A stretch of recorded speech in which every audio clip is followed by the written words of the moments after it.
जिलाधिकारी अनुराधा पाल ने किसानों को आधुनिक तकनीक तथा उन्नत किस्म के बीज उपलब्ध कराते हुए उनकी आय में वृद्धि करने के आदेश विभागीय अधिकारियों को दिए हैं। विकास भवन सभागार में आत्मा परियोजना के तहत किसान वैज्ञानिक संवाद कार्यक्रम के दौरान जिलाधिकारी ने किसानों से बातचीत की तथा उनकी समस्याओं का निदान करने का आदेश दिया है। संवाद कार्यक्रम के तहत विभागीय अधिकारियों ने सरकार द्वारा किसानों के कल्याण के लिए संचालित की जा रही योजनाओं की जानकारी दी। कार्यक्रम के दौरान प्रगतिशील किसानों को सम्मानित किया गया तथा 25-25 हजार की धनराशि भी प्रदान की गई। बैठक में मुख्य विकास अधिकारी RC तिवारी ने भी किसानों के कल्याण के लिए संचालित की जा रही योजनाओं की जानकारी देते हुए उनका लाभ लेने की अपील की। बैठक के दौरान किसानों ने जंगली जानवरों के आतंक से निजात दिलाने की मांग की। बैठक में मुख्य कृषि अधिकारी राजेंद्र उप्रेती, पशु चिकित्सा अधिकारी डॉक्टर DK चंद सहित अन्य विभागों के अधिकारी मौजूद थे।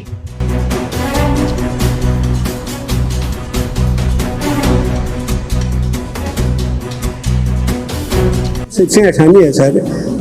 कृषि अभी भी भारत की अर्थव्यवस्था में महत्वपूर्ण भागीदारी करता है। सबसे ज़्यादा रोजगार कृषि देता है, उसके बाद कपड़ा उद्योग देता है।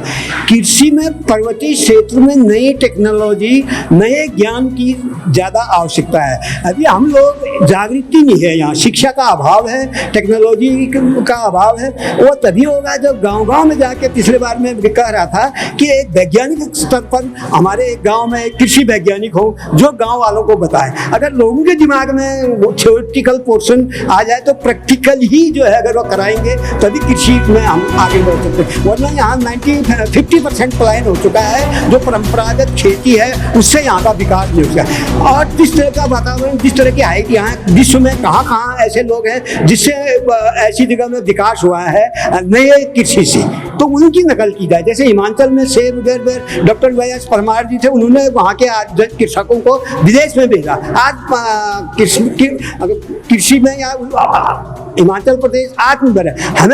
हम लोगों ने सब यहाँ के जनता ने इतना संघर्ष किया उत्तराखंड बनाने के लिए, लेकिन जो फायदा यहाँ के जनता को होना चाहिए वो नहीं हो रहा। हाँ, तथाकथित फायदा पहले भी हो ही रहा था और अभी भी उन्हीं लोगों को हो रहा है, लेकिन आम जनता बहुत दुखी है यहाँ। मैं प्रियांका भट्ट, ग्राम बडाल गाँव कपकोट ब्लॉक से आया हूँ और हमें आत्मा परियोजना के अंतर्गत हमें 10,000 रुपये का पुरस्कार मिला और हमने अपनी खेती के बारे में अपनी समस्याएं बताई। इसमें मुख्य समस्या हमारी घेरबाड़ की है और मुख्य कृषि अधिकारी महोदय ने हमें आश्वासन दे रखा है कि हम घेरबाड़ के लिए पूरी कोशिश करेंगे। मैं विकास खंड कपकोट के कपकोट गांव से आया हुआ हूं। मैं अवकाश प्राप्त अध्यापक हूं। सन 2019 में रिटायर होने के पश्चात मैंने सोचा कि अपने क्षेत्र में, अपने गांव में कि जितना भी सहयोग हो सके कृषि के रूप में, मैं अपने किसानों को या अपने भाई बंधुओं को, बहनों को अपना अनुभव बताऊं। मैंने अनेक प्रकार के ट्रेनिंग लिए हैं रिटायरमेंट के पश्चात। काफलीगढ़ से, पन्नगर से, हिसार हरियाणा से। आज की मीटिंग का मुख्य कारण जो यहाँ पर वैज्ञानिक संवाद गोष्ठी थी, उसमें अनेक विभाग के अधिकारी लोग आए हुए थे। उन्होंने अपने अपने विभाग के जो किसानों को सहायता पहुंचाई जाती है उसके बारे में बताया और जितनी भी सहायता वो लोग किसानों को कर सकते हैं उसके बारे में अवगत कराया। आपने कुछ सुझाव दिए? आज जंगली जानवर से परेशान है सर, बहुत परेशान है। बंदर, सूअर, यहाँ तक कि बहुत सारी चिड़ियाएं, ये जो है खेती हम जब करते हैं तो उसको बहुत नुकसान पहुंचाते हैं, जिसका निदान होना बड़ी कठिन समस्या है सर। एक आत्मा के तत्वाधान में एक कृषि गोष्ठी पहली बार जिले लेवल पर यहाँ पर आयोजित की गई है और काफी अच्छा इसमें रिस्पॉन्स मिला है। काफी 3 ब्लॉकों से हमने किसानों को बुलाया है, उनकी समस्याएं सुनी है, क्या क्या उनको फील्ड लेवल पर समस्या आती है और उनकी क्या क्या डिमांड्स हैं।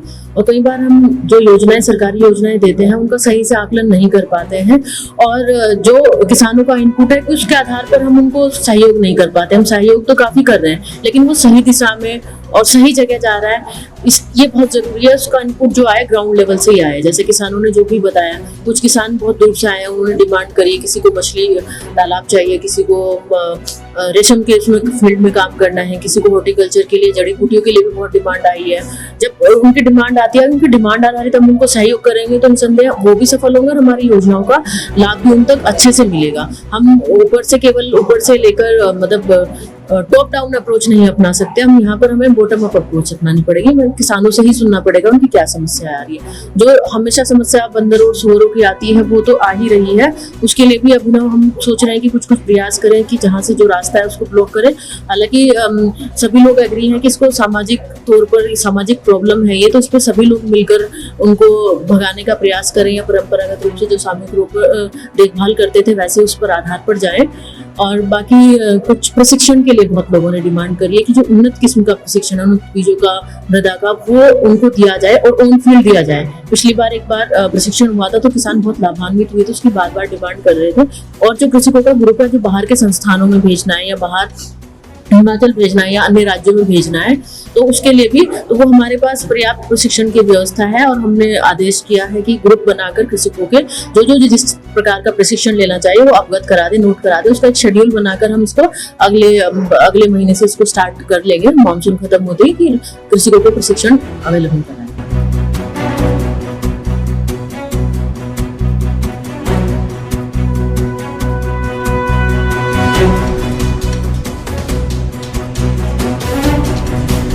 सीसीएन न्यूज के लिए ब्यूरो रिपोर्ट बागेश्वर।